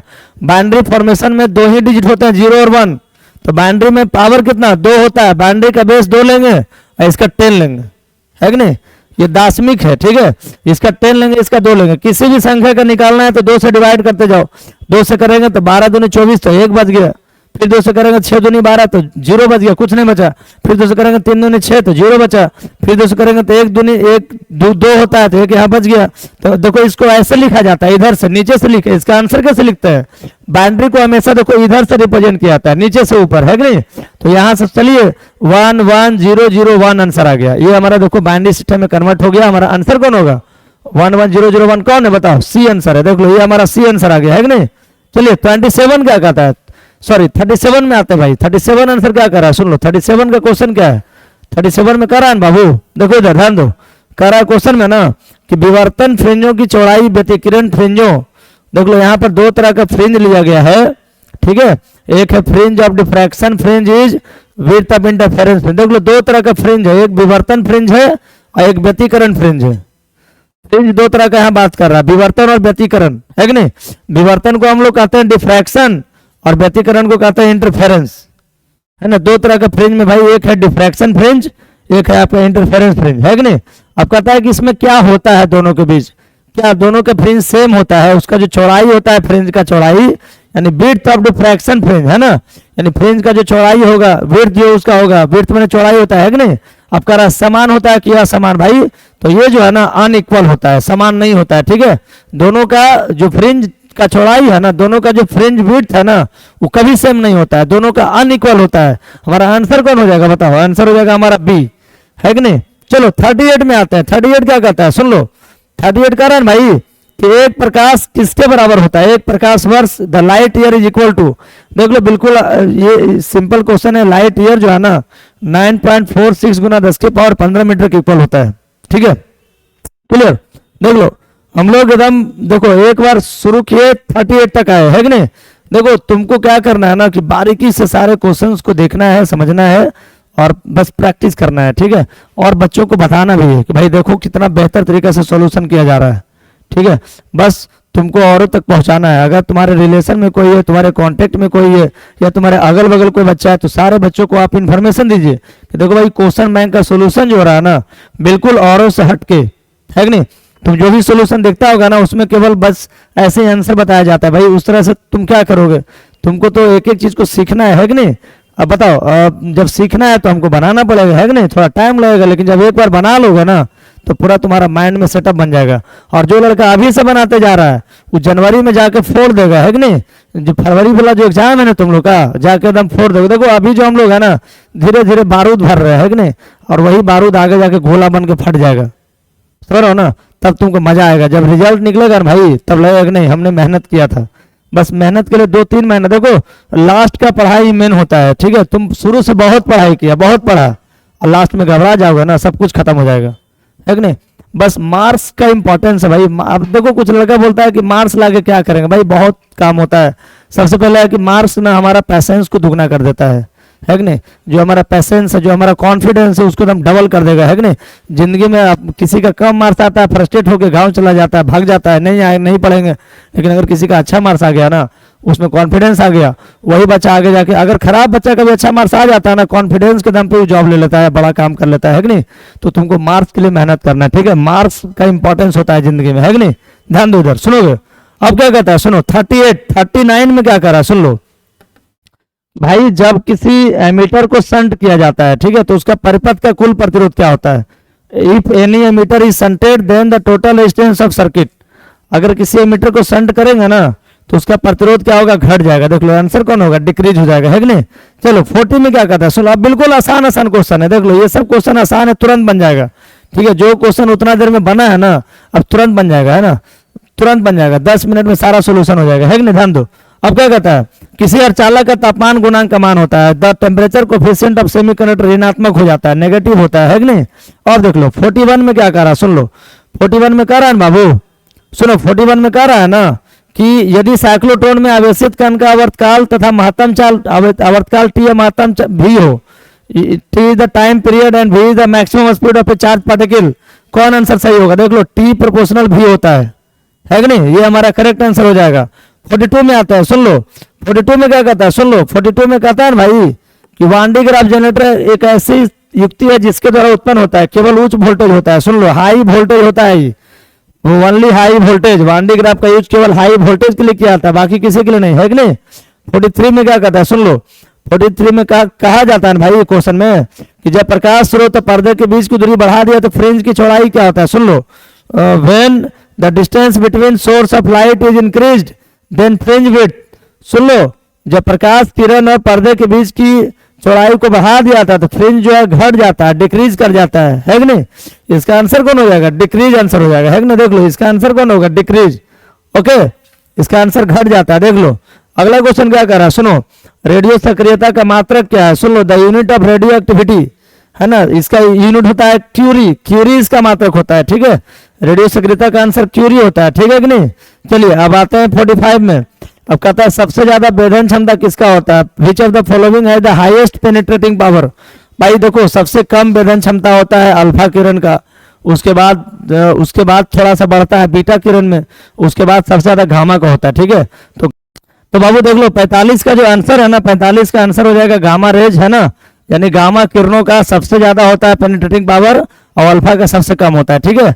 अब देख लो हम लोग आते हैं 46 क्वेश्चन में। 46 क्वेश्चन क्या करा, सुनो 46 क्वेश्चन क्या करा बाबू, करा टीवी प्रसारण के लिए किस आवृत्ति का परास उपयोग होता है। सुन लो देख लो, कहता भाई which range of frequency is used in TV transmission. भाई टीवी ट्रांसमिशन के लिए कौन सा रेंज यूज करते हैं, तो सुन लो टीवी ट्रांसमिशन के लिए हम लोग यूज करते हैं 300 मेगा हर्ट्ज से 30 मेगा हर्ट्ज से 300 मेगा हर्ट्ज। हमारा आंसर कौन होगा, सी, है कि नहीं। हमारा आंसर हो जाएगा भाई 46 का सी आंसर आएगा। देख लो 300 मेगा हर्ट्ज से 30 से 300 मेगा हर्ट्ज, है कि नहीं। देख लो ये सी इज द करेक्ट आंसर, है कि नहीं। देख लो भाई अब क्वेश्चन नंबर आता है 47 में, ठीक है। 47 क्वेश्चन क्या कर रहा है, सुन लो 47 क्वेश्चन भी बड़ा इंपॉर्टेंट क्वेश्चन है कि नहीं, बहुत तगड़ा कंसेप्ट है इसका, है कि नहीं। ध्यान दो, कहता है ना भाई कि किसी भी प्रिज्म की वर्ण विक्षेपण क्षमता निर्भर करती है। देख लो यानी the dispersive power of prism depends on. सबसे पहले तुमको वर्ण विक्षेपण क्षमता जानना पड़ेगा, वर्ण विक्षेपण क्षमता होता क्या है कि नहीं बाबू। सबसे पहले वर्ण विक्षेपण क्षमता को डिस्पर्सिव पावर को ओमेगा से रिप्रेजेंट किया था, ओमेगा से, है कि नहीं। इसका फॉर्मूला होता है mu V minus mu R by mu by -1। ये देखो ओमेगा का फॉर्मूला होता है, ठीक है। म्यू के टर्म में यही फॉर्मूला होता है ओमेगा का, है कि नहीं। देख लो तो भाई आप बताओ ये जो ओमेगा, भाई ओमेगा जो है ये कौन कौन सी पे डिपेंड कर रहा है। भाई ओमेगा तो केवल म्यू पे डिपेंड कर रहा है ना, बाकी से इसको मतलब है क्या, इसको आपतन कोण से मतलब है, एंगल ऑफ इंसिडेंस से मतलब नहीं है, प्रिज्म के अपवर्तन कोण से कोई मतलब नहीं है, रिफ्रैक्टिंग एंगल से कोई मतलब नहीं है, ठीक है, एंगल ऑफ प्रिज्म से कोई मतलब नहीं है। देख लो एंगल ऑफ प्रिज्म का क्या कहीं पर यूज हो रहा है, यहाँ पे केवल मतलब है म्यू से खाली मतलब है कि नहीं। ये म्यू क्या है बताओ, म्यू जो है नेचर ऑफ मटेरियल प्रिज्म है, यानी भाई देखो म्यू का मतलब होता है नेचर ऑफ मटेरियल, ये कैसा मटेरियल है, हर मटेरियल का म्यू का वैल्यू चेंज हो जाता है कि नहीं। तो इसको मतलब खाली म्यू से मतलब प्रिज्म के पदार्थ की प्रकृति पर करता है और नेचर ऑफ मटेरियल मीडियम पर करता है, ठीक है। तो यही हमारा डिस्पर्सिव पावर है। सुन लो अब क्वेश्चन नंबर 48 क्या कहता है, सुनो कहता है लेजर क्रिया के लिए आवश्यक क्या है भाई, लेजर क्रिया के लिए आवश्यक क्या है, लेजर एक्शंस नीड्स तो नंबर ऑफ इन्वर्जन, लेजर क्रिया के लिए आंसर क्या होगा, संख्या परिवर्तन या नंबर ऑफ इन्वर्जन, है कि नहीं। चलिए 48 आगे 49 में आता है, सुन लो 49 में क्या कहता है भाई, 49 क्वेश्चन कर रहा है ना बाबू, सुनो 49 क्वेश्चन कर रहा है ना कि प्रकाश अनुप्रस्थ रंग है क्योंकि यह प्रदर्शित करता है, प्रकाश अनुप्रस्थ रंग है। अब क्यों अनुप्रस्थ बताओ, प्रकाश ट्रांसवर्स वेव क्यों है बताओ, क्योंकि यह शो करता है, तो भाई यह जो है ना ध्रुवन शो करता है, ठीक है। देख लो इसका आंसर कौन होगा बताओ, इसका आंसर हो जाएगा पोलराइजेशन, क्या आंसर होगा भाई, पोलराइजेशन आंसर होगा, ठीक है भाई, ध्रुवन आंसर होगा, है कि नहीं। चलो आगे आते हैं, 50 नंबर क्वेश्चन क्या कहता है, सुन लो 50 नंबर क्वेश्चन थोड़ा सा कंसेप्चुअल है, बनाने वाला है, ठीक है। ये कैसे हम बनाते हैं 50 नंबर, देख लो ध्यान दो, सुनोगे 50 नंबर क्वेश्चन कैसे बनता है, ध्यान दीजिएगा थोड़ा समझिएगा। देखो इसको यहाँ से हटा दो, यहाँ से हटाओ इसको, ठीक है। देखो देखो ध्यान दो, 50 नंबर क्वेश्चन में क्या करें बाबू कि एक रेडियो समस्थानिक सुनो का अर्ध आयु इतना है, देख लो बिस्मत है, बिस्मत 210 का अर्ध आयु 5 दिन है और 20 दिनों के लिए नाभिकों का अब अभिघटित अंश क्या होगा, the half life of radio active isotope is 5 days, the fraction of nuclei and decade at the end of 20 days will be, है ना। देख लो जो अर्ध आयु है ना, टी हाफ का वैल्यू कितना है 5 days है, देख लो ये 5 days है भाई, ये 5 दिन दिया हुआ, ठीक है। टी हाफ का वैल्यू कितना है 5 days है कि नहीं, ध्यान दो। अब बताओ अब टी का मान कितना, देख लो टी का 20 दिन के लिए पूछ रहा है, टी बराबर कितना हो गया 20 days हो गया, ठीक है।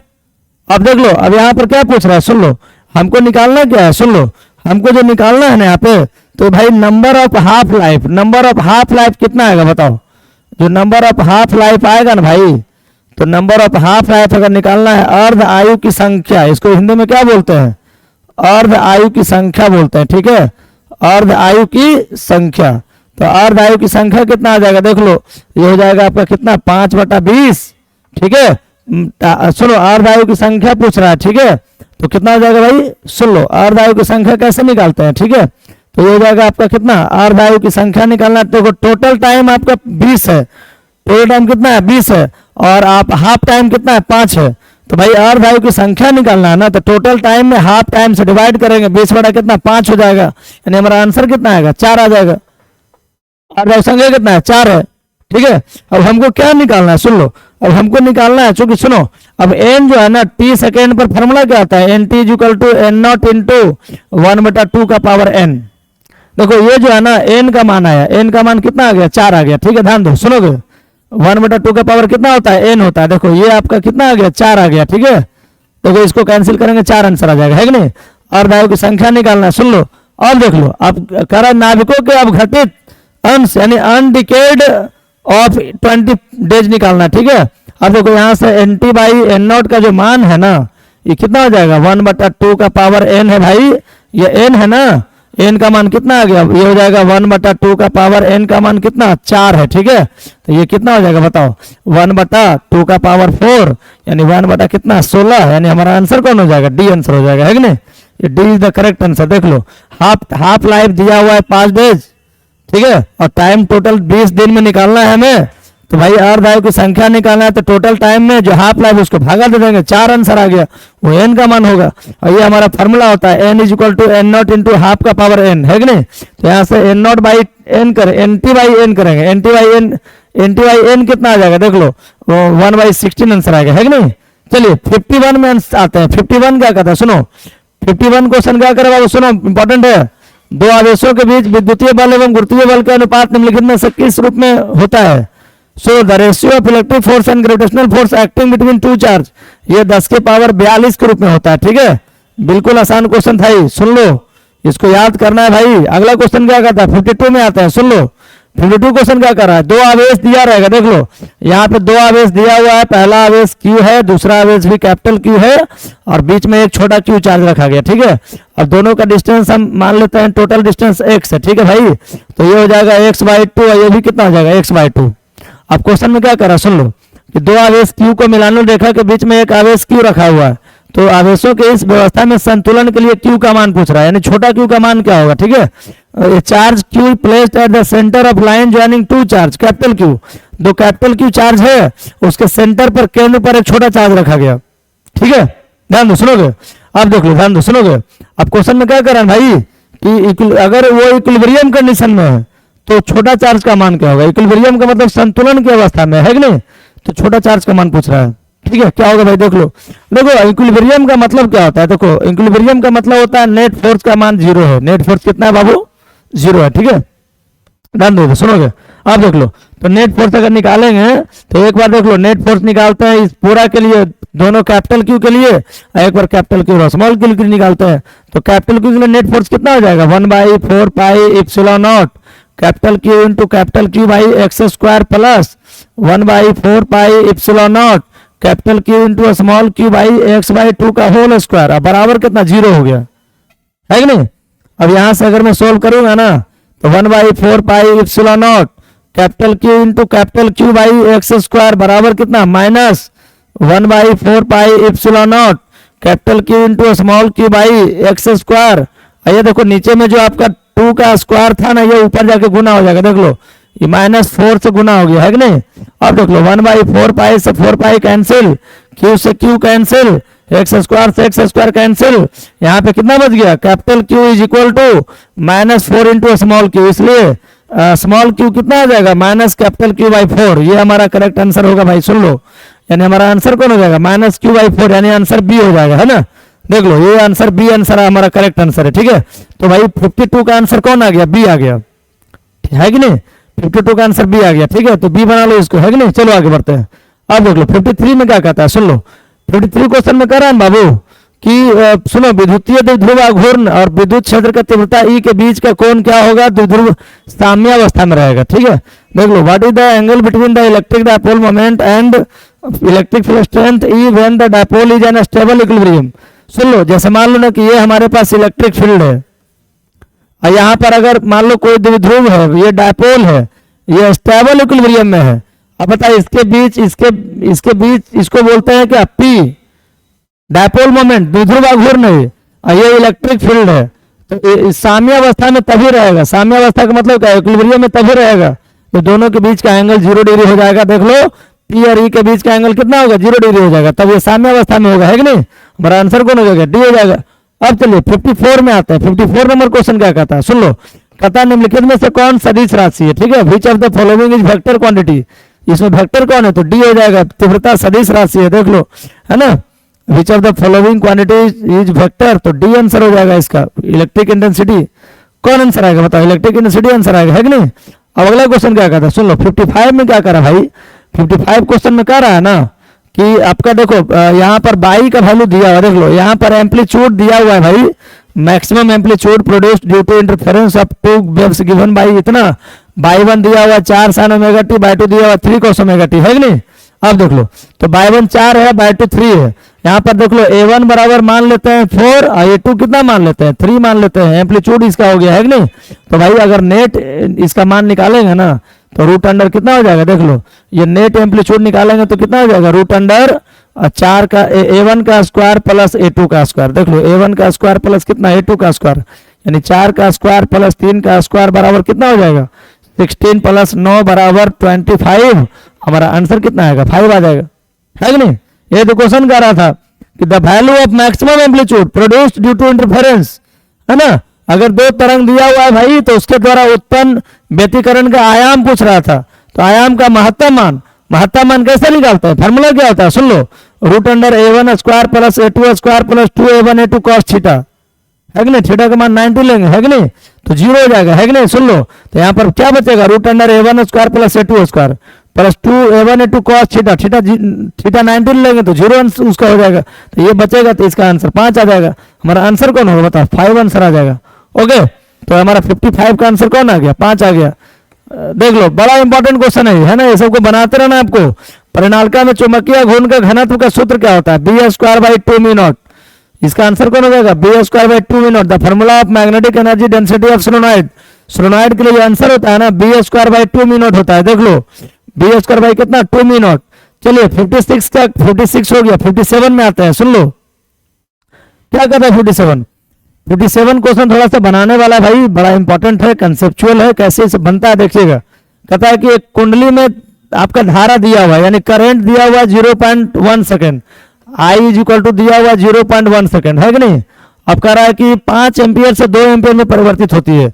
देख लो, when current in coil changes from 5 ampere to 2 ampere, current change कर रहा है 5 से 2 एम्पियर में, है कि नहीं। अब देख लो, तो भाई अब देख लो, यानी डी आई बराबर यहाँ से कितना हो जाएगा, सॉरी ये तो टाइम दिया हुआ है ना, dt दिया हुआ है आपका 0.1 सेकेंड, dt कितना है 0.1 सेकेंड है कि नहीं, स्मॉल टाइम है ना भाई, 0.1 सेकेंड छोटा टाइम है ना, तो ये टाइम दिया हुआ है। और देख लो ये दिया हुआ है डी आई का चेंजिंग जो हुआ ना 5 एम्पियर से 2 एम्पियर, यानी 2 माइनस 5 हो जाएगा, ठीक है। सुन लो, 5 से 2 गया, यानी फाइनल माइनस इनिशियल होगा भाई, तो -3 एम्पियर हो गया। चलो ये तो आपका आ गया आई का वैल्यू, ये करंट निकल गया, है कि नहीं। अब हमको निकालना क्या है बताओ, हमको वोल्टेज निकालना है इसका। ई बराबर दिया हुआ है 50 वोल्ट, ई कितना है 50 वोल्ट है। सुन लो, अब क्या निकालना है, एल निकालना है। सुन लो क्वेश्चन में क्या करा, फिर से पढ़ते हैं एक बार, ठीक है, कि when current in a coil changes from 5 ampere to 2 ampere in इतना second, then average voltage of इतना प्रोड्यूस्ड सेल्फ इंडक्टेंस निकालना है, ठीक है भाई। ये किसी कुंडली में धारा का मान इतना था, करंट दिया हुआ इतना, और करंट में चेंजिंग 5 एम्पियर से, सॉरी ये टाइम का मान दिया हुआ है भाई, और चेंजिंग करंट कितना है 5 एम्पियर से 2 एम्पियर, और यहाँ पर वोल्टेज दिया हुआ है 50 वोल्ट। तो अब कह रहा है कि कुंडली का स्व प्रेरकत्व यानी इंडक्टेंस निकालना है।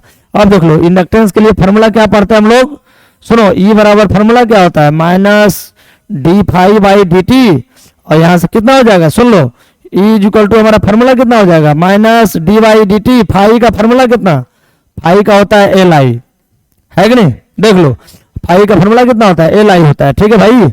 अब यहाँ से हमको निकालना है, कैसे निकालेंगे बताओ। अब यहाँ से क्या निकालेंगे, ई इज इक्वल टू हो जाएगा -l इंटू di/dt, ओके। अब देख लो, यानी -l तो हमको निकालना ही है ना। तो अब देख लो, तो ई सुनो, यहाँ से सबका वैल्यू पुट कर देते हैं, देख लो एल निकाल लेते हैं डायरेक्टली, है कि नहीं। इसलिए एल बराबर कितना हो जाएगा, यहाँ से बताओ, ये हो जाएगा ई इंटू डी टी, और बाई कितना डी आई, है कि नहीं, E into D T by D I. अब माइनस चला जाएगा इधर। अब बताइए माइनस ई का मान कितना है, बताइए ई का मान तो 50 हो गया, और गुना आई कितना है -3 एम्पियर है, और by D sorry D T है वहां पर, है ना। डी टी कितना है बताओ, डी टी तो 0.1 सेकेंड है, 0.1 सेकेंड पुट कर दीजिए यहाँ पे, है कि नहीं। और देख लो यहाँ पर ई, सुनो डी आई कितना है, डी आई दिया, देख लो यही तो डी आई का वैल्यू है, डी आई मतलब चेंज इन करंट, इसको डी आई बोलेंगे, है कि नहीं। डी आई कितना है -3 है, माइनस माइनस खत्म हो गया, यहाँ से नीचे कितना 10 आ गया भाई, ठीक है। ये हो जाएगा आपका कितना, 0 से 0 कैंसिल, यानी 5/3, 5 में 3 से भागा दोगे कितना आ जाएगा बताओ, 5/3। चलो मेरा मोबाइल लाई तो देखो 5/3 का आंसर कितना आएगा। 5/3 को जब हम बनाएंगे ना तो क्या आंसर आएगा, देख लो भाई, सुनोगे।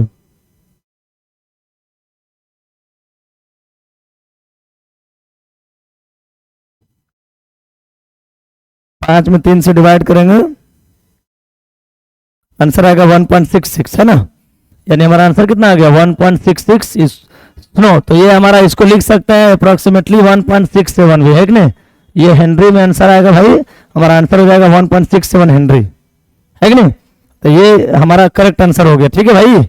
अब देख लो अब क्या कहता है, सुनो 58 में क्या कर रहा है, सुनो 58 में कह रहा है ना कि द्वितीयक तरंगिकाओं की अवस्था अवधारणा किसने दिया था, the concept of secondary wavelets was given by, इसके बारे में हैगेन्स ने बताया था। कौन बताया था, हैगेन्स ने बताया था, है कि नहीं। अब चलिए आगे आते हैं। फोटो इलेक्ट्रिक प्रभाव में प्रकाश विद्युत धारा स्वतंत्र होता है। सुन लो, फोटो इलेक्ट्रिक इफेक्ट में जो आपका फोटो करंट होता है भाई, वो इंडिपेंडेंट होता है किससे, है कि नहीं। तो ये होता है आपतित प्रकाश की आवृत्ति से। देख लो यहाँ पर है क्या है, photo electric effect, the photo electric current is dependent of frequency of incident light. किससे इंडिपेंडेंट है भाई, फ्रीक्वेंसी ऑफ इंसिडेंट लाइट से, है कि नहीं। चलिए 60 में आते हैं।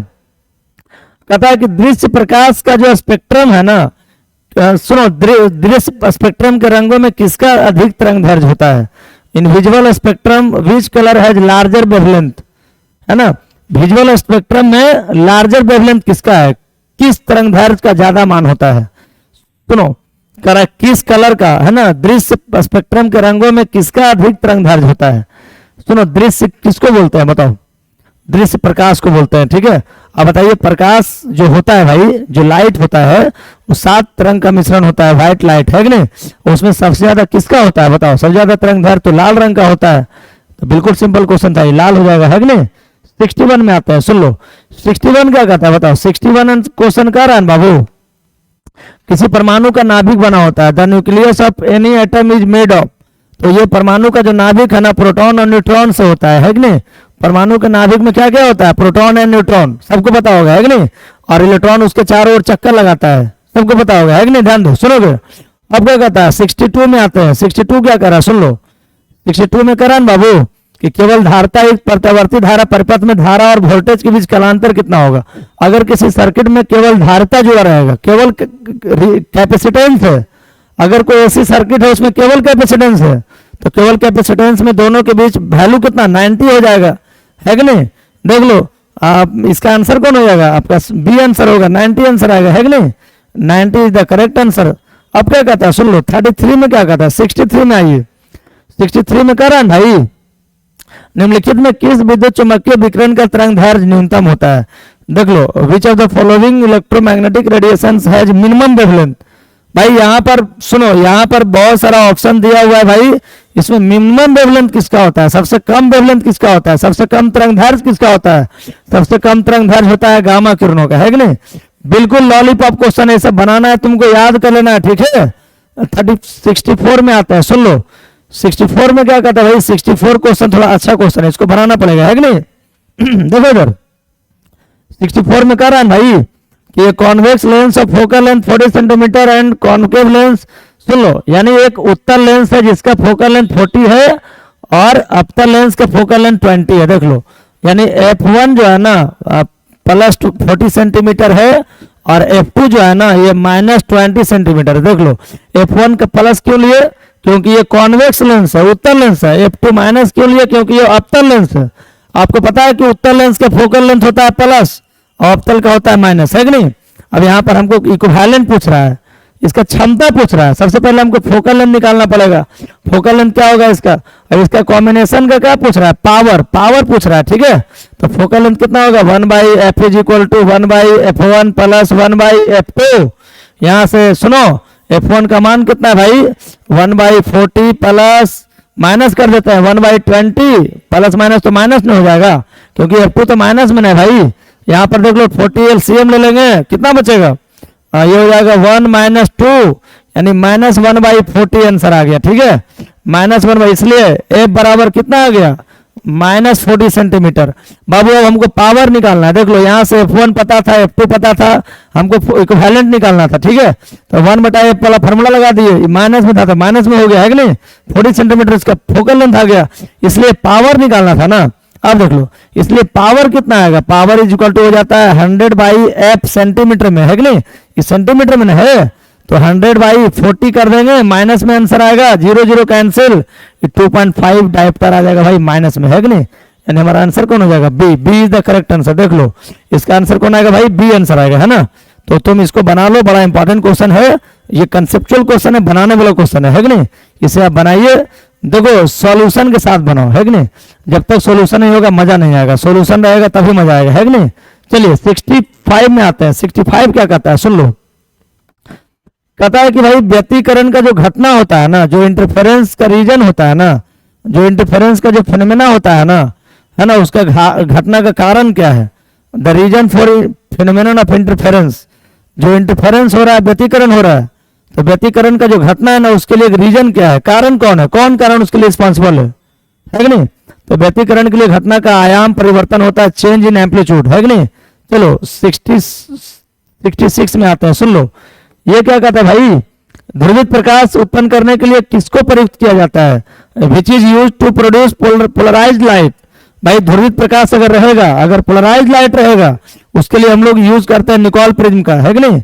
हमारा आंसर कौन हो जाएगा, निकोल प्रिज्म। देख लो 67 में आते हैं, ध्यान दो। 67 क्या कहता है, सुनो। कहता है किसका प्रतीक है, ये जो फिगर दिया हुआ ना, किसका फिगर है, ये फिगर जो है ना डायोड का फिगर है, ठीक है। ये डायोड का फिगर है बाबू, सुन लो, डायोड का फिगर ऐसा होता है, ठीक है ना। ये डायोड का फिगर हो गया, ठीक है। देखो डायोड का फिगर इसी तरह का होता है, देख लो। 68 में आता है। 68 क्या कहता है, सुनो। अब 68 में क्या कहता है भाई, ट्रांजिस्टर प्रवर्धन गुणांक का इकाई क्या होता है, the unit of amplification factor of transistor. Transistor के एम्पलीफिकेशन फैक्टर का क्या होता है, यूनिट, है ना। अगर कोई ट्रांजिस्टर है उसके प्रवर्धन गुणांक का मात्रक क्या होता है, ऐसा यूनिट क्या होता है, सुन लो, इसका कोई यूनिट नहीं होता है ना, नो यूनिट। देख लो 68 का आंसर क्या होगा, नो यूनिट। और देखो 69 में क्या कहता है बाबू, सुनो, अब हम लोग एकदम लास्ट में पहुंच रहे हैं, सुन लो, लास्ट, अंत भला तो सब भला, सुना भी होगा है कि नहीं, अंत भला तो सब भला। भाई लास्ट में हम लोग पहुंचने वाले हैं। टोटल 70 क्वेश्चन का ये सेट था और हम लोग 70 के 70 क्वेश्चन किए, है ना।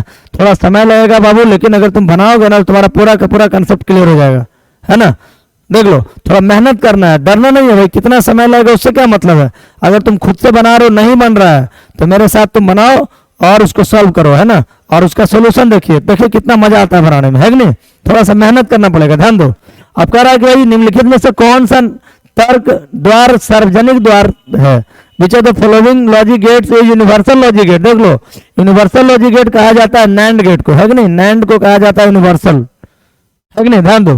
देखो 4 तरह के लॉजिक गेट हम पढ़ेंगे आगे, ठीक है। तो लॉजिक गेट में बेसिक लॉजिक गेट जो है ना, बेसिक किसको कहा जाता है, और नॉट और एंड को, ये बेसिक लॉजिक गेट है, ये तीनों बेसिक लॉजिक गेट है। और ये जो है ना नैंड जो है ना यूनिवर्सल है ना, इसको क्या बोलते हैं, यूनिवर्सल, है ना, सार्वजनिक तर्क द्वार, है कि नहीं। सार्वजनिक तर्क द्वार किसको बोलते हैं, नैंड गेट को बोलते हैं, ठीक है। और ये तीनों को हम बोलते हैं क्या, ये तीनों फंडामेंटल हो गया, है ना, बेसिक हो गया, है ना, समझिए, ध्यान दीजिएगा। अब देख लो, अब अगला क्वेश्चन क्या कहता है बाबू, 70 नंबर क्वेश्चन है, last and fast. Last question का जवाब देने जा रहे भाई, ये लास्ट क्वेश्चन है।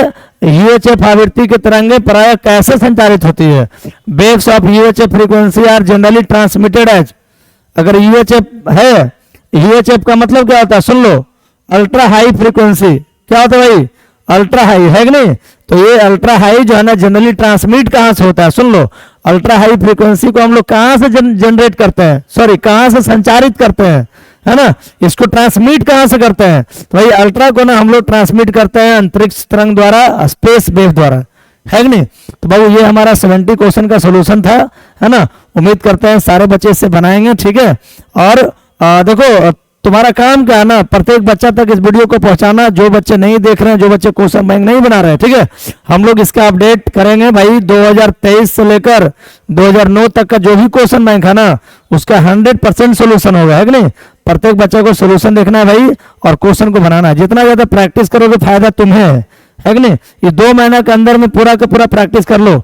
मिलते हैं एक नए वीडियो के साथ, तब तक के लिए जय हिंद, जय भारत।